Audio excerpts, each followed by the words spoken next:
کہ ہمیں شریعت اسلامیہ کے ساتھ کھڑا ہونا ہے، اور امام علی مقام کے ماننے والوں کو بھی چاہیے ایسا نہ ہو کہ سارا سال یزیدیوں کے ساتھ رہیں اور یکم سے 10 محرم تک وہ حسینی بن کے میدان میں آ جائیں۔ ہم سے نہ رقم ہوں گے قصیدے یزید کے، ہم لوگ تو حسین کے سیرت نگار ہیں۔ اللہ کے حبیب علیہ السلام نے دعا دی، کہا اے اللہ اس مرد پہ رحم فرما جو صبح نماز کے لیے اپنی بیوی کو جگاتا ہے۔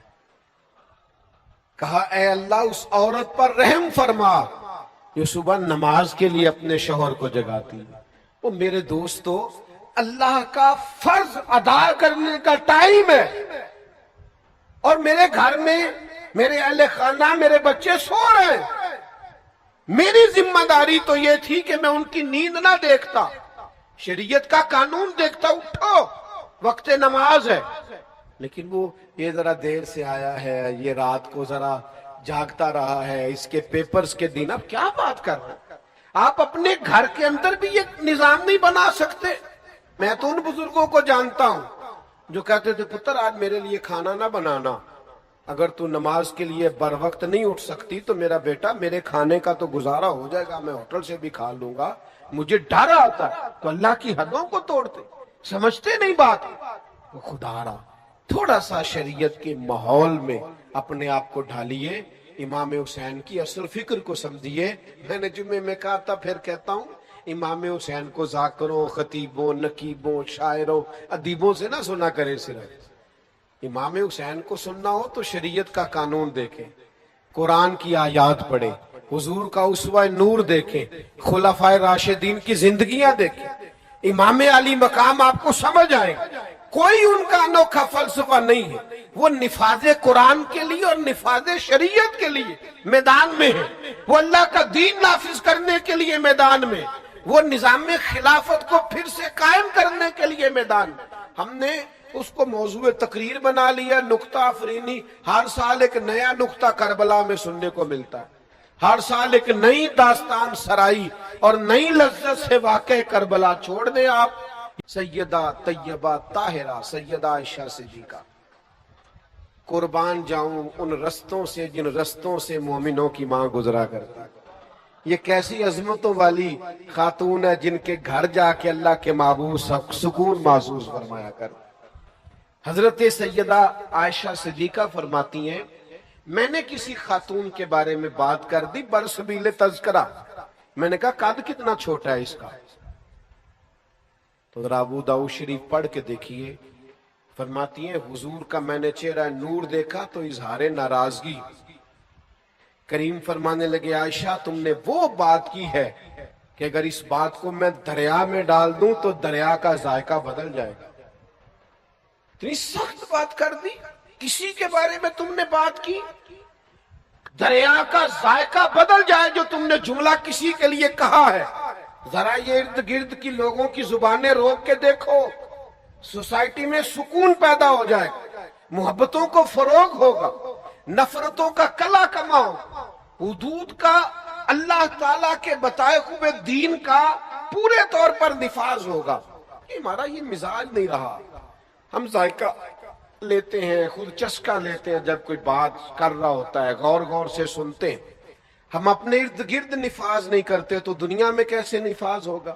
ہم اپنے ماحول کے اندر ان چیزوں کو لے کے نہیں آتے تو پوری سوسائٹی میں وہ چیزیں کیسے پیدا ہوں گی؟ ہمارے ہاں نا حکومتوں کو شوق آتا ہے، جیسے کچھ سیزن نہیں ہوتا کچھ چیزوں کو چیک کرنے کا، ان کے ہاں سیزن ہوتا ہے۔ وہ سیزن میں آتے ہیں، کوئی دیواریں توڑ جاتے ہیں، کچھ دکانیں ہٹا جاتے ہیں، کچھ کو سیل کر جاتے ہیں، اور اگر کوئی مجھ سے ناراض نہ ہو جائے تو جو دکاندار آنے والوں سے مل ملا کے حساب پورا نہیں کرتا اس کی دکان بھی بند کر جاتے ہیں۔ لیکن باقاعدہ چیزوں کو دیکھنا، چیک کرنا، غور کرنا، احتساب کرنا، اللہ کی حدوں کو قائم رکھنا ہمارا مزاج نہیں ہوتا، ہماری وہ طبیعت نہیں ہوتی۔ اللہ کے حبیب علیہ السلام صحیح حدیث میں موجود ہے، بازار میں تشریف لے گئے حضور، اور نبی کریم نے گندم کا ڈھیر دیکھا۔ تو آپ کہیں بھی چلے جائیں ہمارا تو ریڑھی والا اس طرح کرتا ہے کہ اس نے آگے آگے صحیح صحیح پھل لگایا ہوتا ہے اور پیچھے پلٹ کے دیکھیں تو رنگ اور ہوتا ہے، اگر جی اس کا خیال ہوتا ہے کہ بے ایمان سارے اوپر بیٹھے ہوئے ہیں الا ماشاء اللہ، اور ریڑھی والے کا بھی یہ مزاج ہوتا ہے، اور اگر آپ کہیں کہ یہ تو نے دکھانے کے لیے آگے لگائے ہیں مجھے یہ والے پھل چاہیے، تو کہتا نہیں میں رلا کے دینے نے، اکٹھے کر کے بیچنے ہیں میں نے، سارے نہیں ہو بھائی، تو نے دکھایا اور ہے اور دیتی وقت تیرا رنگ اور۔ اللہ کے حبیب علیہ السلام بازار تشریف لے گئے، گندم کا ڈھیر لگا ہوا ہے، تو میرے محبوب نے، حضور نے، سید عالم نے اپنی آستین مبارک کو اوپر کیا اور پھر گندم کے ڈھیر کے اندر حضور نے دست مبارک ڈالا، اور جب آپ کا مقدس ہاتھ آگے گیا تو نمی محسوس کی کریم نے، تو حضور فرمانے لگے یہ گندم تم نے نیچے چھپا رکھی ہے جو گیلی ہے؟ حضور وہ بارش ہوئی تھی تو فرمایا اوپر خشک ڈال دی اور نیچے تم نے گیلی ڈال دی، یہ بات پر غور کیجئے گا، اس نے جنس کو نہیں بدلا، اس نے اینٹیں پیس کر سرخ مرچوں میں نہیں ملائیں، اس نے وہ والا کام نہیں کیا کہ دوائیاں تک بھی لوگوں کو خالص نہ ملیں۔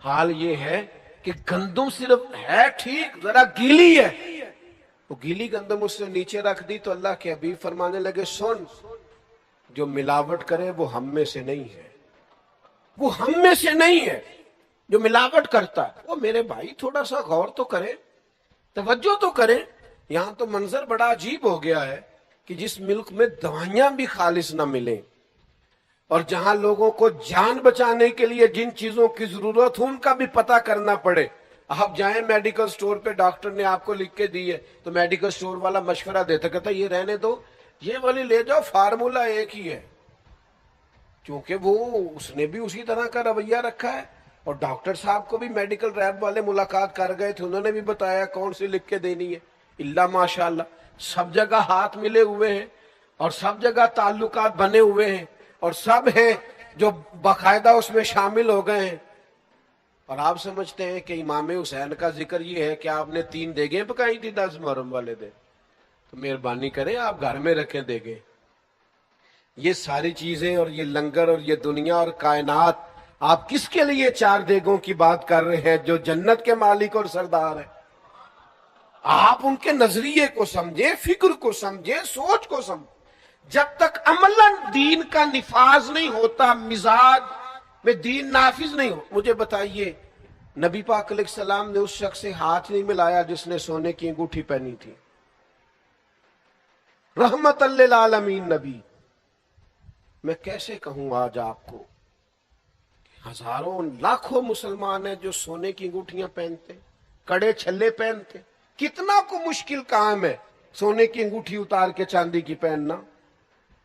آپ اتنا بھی نفاذ اپنی زندگی پر نہیں کر سکتے، اپنے ماحول میں اتنا بھی جائز ناجائز کا ہم حساب نہیں رکھ سکتے، یہاں تک بھی اپنے آپ کو سمجھا نہیں سکتے، اور پھر کہنے والے بھی نہیں کہتے، کہنے والے بھی نہیں کہتے، وہ بھی سمجھتے ہیں۔ تو ایک دوست آئے سونے کی زنجیر پہنے ہوئے تھے، تو میں نے ان کو منع کیا، تو اللہ تعالیٰ نے کچھ زیادہ مال دیا ہوا تھا ان کو، بگڑ گئے بیچارے۔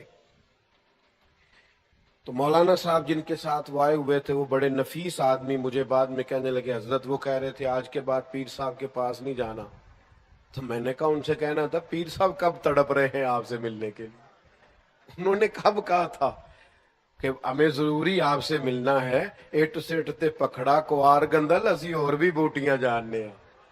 آپ کو کس نے غلط فہمی میں مبتلا کر دیا ہے کہ ہم بڑے تڑپ رہے تھے؟ شریعت کا حکم آپ کو سنایا جائے اور آپ بگڑ جائیں، ایک دفعہ نہیں 100 دفعہ بگڑے، آپ 100 دفعہ بگڑے، 1000 دفعہ بگڑے تو صحیح، خدا را دین کے نام پر بگڑے تو صحیح، پتہ تو ہو کہ دین کے لیے بگڑ گئے۔ میرے عزیز اپنی زندگی میں مزاج میں نفاذ دین کا مزاج بنائیں۔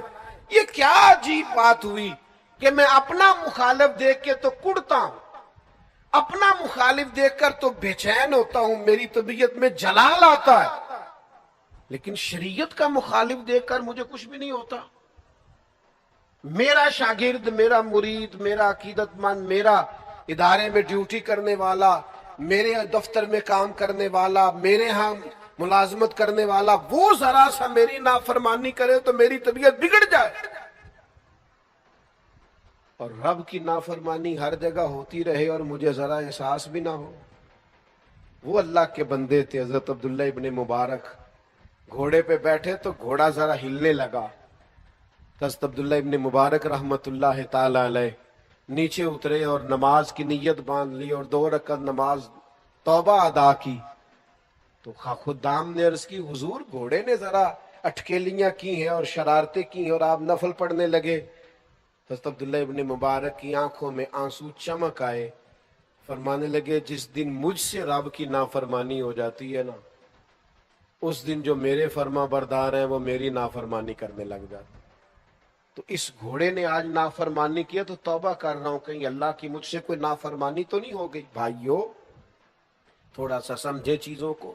اور آپ نفاذ قانون اور نفاذ شریعت اور حدود کا تعین جو ہمارے دائرہ کار میں ہے وہ تو کریں، اس کا تو لحاظ کریں.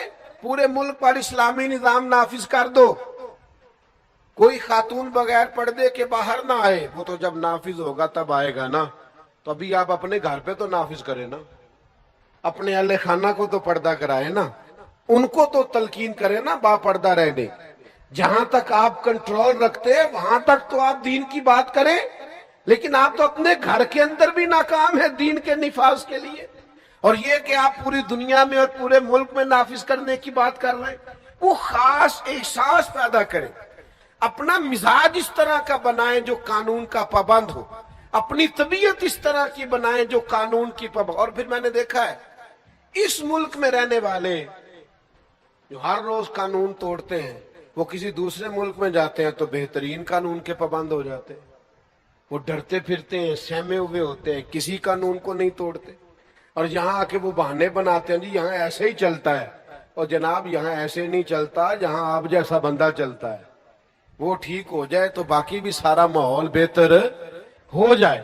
آپ تو اپنے اندر تبدیلی لائیں، آپ تو اپنے آپ کو بدلیں، آپ تو اپنے اوپر غور کریں، اپنے مزاج کو تبدیل کریں، اپنی طبیعت کے اندر بدلاؤ لائیں. آپ تھوڑا سا چینج ہوں. اور قانون سب کے لیے برابر ہے، اس میں آپ کسی قسم کی گنجائش نہ دیں، کسی حکمت کے نام پر کسی بزدلی کا شکار نہ ہو. کیا ہو جائے گا، فلاں بگڑ جائے گا. میں دوستوں سے اکثر کہا کرتا ہوں لوگ اپنا مقابلہ ہی نہیں کرتے حق بات کہنے کے لیے. اپنا ضمیر ہی ان کا کہتا ہے دنیا ناراض ہو جائے گی، حالات خراب ہو جائیں گے، تجھے کیا لگے، چل رہا ہے نا سب ٹھیک ہے چلنے دے. غسان کے بادشاہ جبلہ نے کلمہ پڑھ لیا تھا.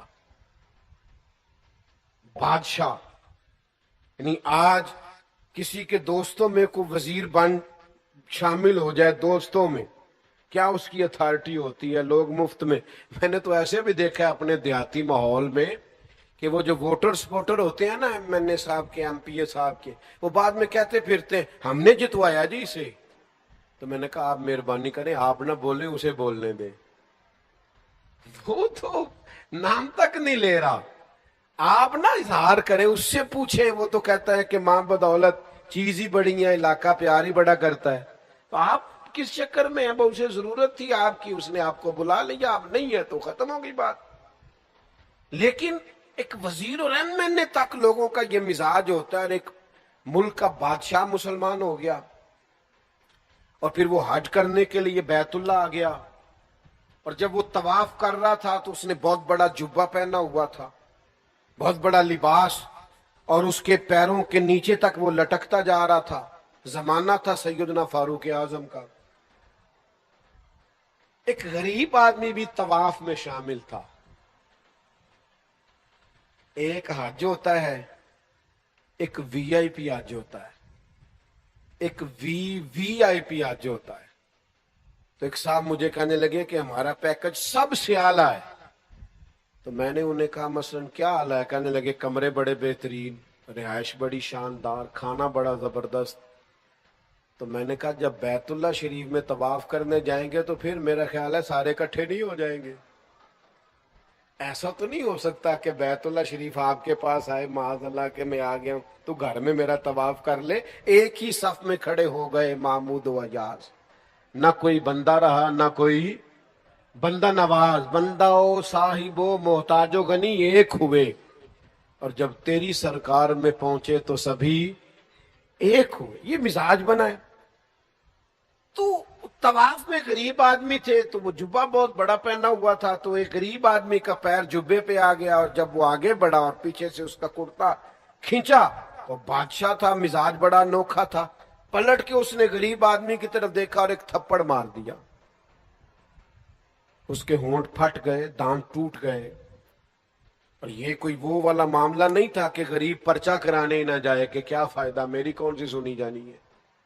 چوری ہو گئی 5-7 لاکھ کی تو غریب تھانے نہیں جاتے, وہ کہتے ہیں چھوڑو کہ یہ نہ ہو اس سے زیادہ پرچہ کٹوانے پہ لگ جائے, اللہ ماشاء رہنے دو, جاتے ہی نہیں. غلط کہہ رہا ہوں میں غلط کہہ رہا ہوں, صحیح نہیں کہہ رہا. غریب آدمی تھانے جاتا ہی نہیں, وہ کہتا ہمیں دیوار کون پھلانگنے دے گا, ہماری بات کون سنے گا. یہ کیسے ہو سکتا ہے؟ جاتے ہی نہیں لوگ, ڈرتے ہیں, سہمے ہوئے ہوتے. اور ایک دوست مجھے کہنے لگے حضرت چور سے زیادہ تو مدعی سے سوال پوچھے جاتے ہیں, تو ہمیں تو خود لگتا ہے کہ چور تو ہم میں شاید, تو چھوڑے کیا ضرورت ہے جانے کی. کیفیت بڑی منفرد ہے. چلیں میرے محبت والے دوست بیٹھے ہوئے ہیں, میں نے فیصلہ کیا آج رعایت نہ دینے کا. یہ سستا اور مہنگا وکیل کیا ہوتا ہے؟ قانون ایک ہی نہیں, قانون کی کتابیں نہیں, کوئی نہیں پتا آپ کو, میرا خیال آئین ایک ہی نہیں, تو سستا مہنگا وکیل کیا ہوتا ہے پتا ہے آپ کو؟ بتاؤ پیج ذرا صحیح آنے چاہیے, ذرا تھوڑا ماحول, بڑے بڑے اچھے لوگ بھی ہیں اس شعبے میں, کیا بات, اللہ تعالیٰ برکات عطا فرمائے. لیکن کیا ہوتا ہے, یہ ہم نے یہاں بھی ایک سٹینڈرڈ بنا لیا ہے, یہاں بھی ایک ماحول بنا لیا ہے. حالانکہ قانون اگر ایک جیسا ہے تو اس کا نفاذ بھی ایک جیسا ہے. کچھ جگہ تو ایسی ہیں, یعنی ایک دوست میرے پاس آئے تھوڑے دن ہوئے, کہنے لگے اب مقدمہ ٹھیک ہو جائے گا, میں نے بڑا مہنگا وکیل کیا. میں نے کہا مثلا وہ کیا کر لے گا, مجھے بتائیں تو صحیح. قانون بھی وہی ہے, آئین بھی وہی ہے, تو یہ کیا فلسفہ ہے؟ اس طرح ہم, اور آپ یقین کریں آپ کو طریقہ آنا چاہیے قانون سے کھیلنے کا. لوگ اس طرح کھیلتے ہیں حد ہو جاتی ہے. کو پتہ ہے کھیلنا کیسے, خدا را یہ حال نہ کرے. یہ کسی جمہوری ملک کا حال تو ہو سکتا ہے, کسی ڈکٹیٹر ملک کا, بادشاہت والے کا حال تو ہو سکتا ہے, پر اسلامی ملک کا یہ حال نہیں ہوتا. بندوں سے زیادہ آپ اس بات کی فکر کریں کہ اللہ کے حضور حاضر ہونا ہے. وہ جبیلہ نے تھپڑ مار دیا ایک غریب مسلمان کو, مقدمہ سیدھا, نہ تو گیا ایس ایچ او کے پاس, اور نہ گیا ایس پی کے پاس, اور نہ ڈی ایس پی کے پاس, اور نہ کسی بڑی جگہ نہیں. وہ سیدھا مقدمہ امیر المومنین کے دربار میں, سیدنا فاروق اعظم کے پاس. یہ میرا ہونٹ ہے, یہ میرا دانت, جرم میرا یہ ہے کہ طواف کے دوران ایک بادشاہ کے جبے پر میرا پیر آیا ہے, یہ عمر ہے, یہ تسلسل ہے خلافت کا, یہ مزاج ہے جو رسول رحمت کا دیا ہوا ہے, یہ ہے نفاذ دین, یہ ہے شریعت اسلامیہ کا قیام, یہ ہے حدود اللہ کی پاسداری. حضرت عمر نے اس بادشاہ کو بلایا, فرمایا یہاں اس غریب کو راضی کر لو, یا کل شام کو تمہیں بدلہ دینا پڑے گا. وہ کہنے لگا میں بادشاہ ہوں, میں بھی بدلہ دوں گا. فرمایا سارے ہی دیں گے, یہ حضور کا دین ہے, اس میں کوئی امیر غریب نہیں ہوتا. آپ کو بدلہ دینا ہے, آپ کو کٹہرے میں آنا ہے, آپ کو ذمہ داری ہے آپ کی. آپ کو بتا کیوں تھپڑ مارا آپ نے؟ کہنے لگا میں تو اسلام اس لیے لایا تھا کہ میری عزت اور بڑھ جائے گی. تو آپ نے فرمایا تو بدلہ دے, عزت اسی میں ہے. واہ, میدان میں آپ, اللہ اکبر. اس نے کہا مجھے ایک رات کی مہلت دے دے, صبح میں بتاؤں گا. رات کو اس نے اٹھایا سارا سامان اور وہ بھاگ گیا واپس, اور اپنے ملک میں جا کے پھر سے عیسائی ہو گیا, مرتد ہو گیا. لوگوں نے حضرت عمر سے کہا, گویا کہنے والوں نے کہا اور سوچا کہ جناب ایک بادشاہ وقت کو ضائع کیا, تو تاریخ مسکرا کے کہہ رہی تھی عمر نے بندہ ضائع نہیں کیا، عمر نے رسول اللہ کا دین نافذ کیا۔ آپ دین نافذ کریں، جو ضائع ہوتا ہے سو ضائع ہو جائے۔ ہمیں سب سے پہلے اپنے آپ پر قانون کو، دین کو نافذ کرنا، اپنے گھر پہ دین کو نافذ کرنا۔ امام علی مقام رضی اللہ تعالیٰ عنہ، ان کے میدان میں نکلنے کا فلسفہ آپ سمجھیں۔ امام حسین رضی اللہ تعالیٰ عنہ کا فلسفہ یہ ہے کہ یہ جو یزیدی ہیں یہ حدود اللہ کو پامال کر رہے ہیں، یہ محرمات کو حلال کر رہے ہیں، لہذا ان کے خلاف کھڑے ہونا ہے، نفاذ دین کے لیے، شریعت کی حدوں کو برقرار کرنے کے لیے۔ اور اس کا نتیجہ نکلا، امام علی مقام رضی اللہ تعالیٰ عنہ نے اس مقصد کو اتنا بڑا مقصد جانا کہ ساری اولاد اس راستے میں قربان کر دی، اپنی جان تک دے دی۔ لیکن اتنا بڑا مقصد ہے اللہ کی حدود کا قیام، میں اور آپ تھوڑا تھوڑا اپنے آپ کو بیک لے کے آئیں۔ جو فلاں صاحب ہوتے ہیں اور پھر لوگ آ کے نا بڑی کہانیاں سناتے ہیں، میں بینک میں گیا تھا جی، دین کی بڑی برکت ہے، لوگ بڑے کھڑے تھے، انہوں نے مجھے اندر بلا لیا۔ میں نے کہا آپ کو دھوکہ ہوا ہے، ہم مہربانی فرمائیں، آپ کو لائن میں ہی رہنا چاہیے تھا، یہی آپ کے لیے بہتر تھا، اور اسی میں عافیت تھی، اسی میں آسانی تھی۔ لیکن وہ تھوڑا سا دنیا سے ہٹ کے ہونے میں نفس کی بڑی خواہش ہے، تسکین ہے، تو ذرا لوگ تھوڑا سا اس کو بڑھا چڑھا کے پیش کرتے ہیں، تھوڑا سا اس میں لوگ میں ہمارے سنگی احباب اور دیگر حضرات میں سے کچھ لوگوں کا یہ خیال ہوتا ہے کہ ہم کسی محفل میں شامل نہ ہوں، ہم کسی دینی تقریب میں کسی عالم کی، کسی مبلغ کی کوئی بات نہ سنیں، ہم الگ سے جائیں تاکہ ہماری ویڈیو بن جائے، ہماری فوٹو آ جائے، ہمارے تعلقات کا پتہ ہو جائے۔ ہمارے اصحاب قبلہ عالم فرمایا کرتے تھے، جو فیض مسلمانوں کے اجتماعی مل کے بیٹھنے میں ہوتا ہے وہ اکیلے اکیلے بات کرنے میں نہیں ہوتا۔ میرے عزیزو، امام علی مقام کے پیغام کو سمجھیے۔ میری آخری بات، اس کو اچھے طریقے سے اپنے دل میں جگہ دیجیے گا، یہ میری گفتگو کا خلاصہ بھی ہے اور ہم سب کے یہاں آج جمع ہونے کا مقصد بھی ہے۔ شریعت اسلامیہ کو سمجھیے، شریعت کے مزاج کو سمجھیے، اور دین دنیا میں نافذ ہونے کے لیے آیا ہے، اس کے نفاذ کے لیے اپنے آپ کو پیش کیجیے۔ شریعت اسلامیہ کے جو قانون ہیں، حلال و حرام کے جو مسائل ہیں، ان کو سمجھیے، اس پر غور کیجیے، اور سب سے پہلے اپنے آپ کو پیش کیجیے، دین کا نفاذ کیجیے، پھر اپنے بچوں پر، پھر اپنے گھر پر، پھر آپ کے دوست، اپنے دوستوں میں اس بات کی ترویج کیجیے کہ یہ شریعت کا حلال ہے اور یہ شریعت کا حرام ہے۔ وہ ماحول نہ بنائیے کہ دوست جرم کر کے آیا اور ہم نے اسے پناہ دینی۔ دوست ہی مشکل وقت میں کام آتے ہیں، یہ زیادتی ہے دوست کے ساتھ۔ آپ اس کے مشکل وقت میں کام نہیں آ رہے، اس کے غلط وقت میں کام آ رہے۔ آپ کوشش کیجئے، توجہ دلائیے کہ میرے بھائی یہ آپ نے غلط کیا ہے، آپ اپنی غلطی کا ازالہ کریں، کبھی مجرموں کے ساتھ کھڑے نہ ہوں، کبھی ظالموں کے ساتھ کھڑے نہ ہوں۔ امام حسین رضی اللہ تعالیٰ عنہ کی فکر یہ ہے کہ آپ اپنے بچوں کے ساتھ ہوں، مستورات کے ساتھ ہوں، اہل خانہ کے ساتھ ہوں، لیکن آپ کو حق کے لیے کھڑا ہونا پڑے تو آپ ڈٹ جائیں، میدان میں رہیں، لیکن تھوڑی سی بھی کسی مقام پر بھی آپ لچک کا مظاہرہ نہ کریں۔ آپ یقین کر کے جانیں، یہاں تو یہ حال ہو گیا ہے کہ بالکل جس کو آسانی سے کہا جا سکتا ہے نا، اور ہماری بات بھی سنے گا، اس کو کہا جا سکتا ہے نا کہ یہ کام نہ کر، یہ جائز نہیں، لیکن صرف ہم اس لیے نہیں کہتے کہ یہ بندہ کہیں مجھے برا نہ کہے، بس ٹھیک ہے میں گڈ بک میں رہوں، مجھے کسی جگہ ملامت نہ کی جائے۔ بالکل ہمارے کہہ دینے سے وہ بدل جائے گا، ہمارے بات کرنے سے وہ اثر قبول کرے گا، لیکن نتیجہ یہ ہوتا ہے کہ چونکہ وہ کہیں میرا مخالف نہ ہو جائے، لہذا ہم بات ہی نہیں کرتے۔ اپنے گھر میں، اپنے قبیلے میں، اپنے خاندان میں اس بات کا رواج پیدا کیجئے کہ ہمیں شریعت کے اصول اور قاعدے ضابطے ان کا نفاذ کرنا ہے۔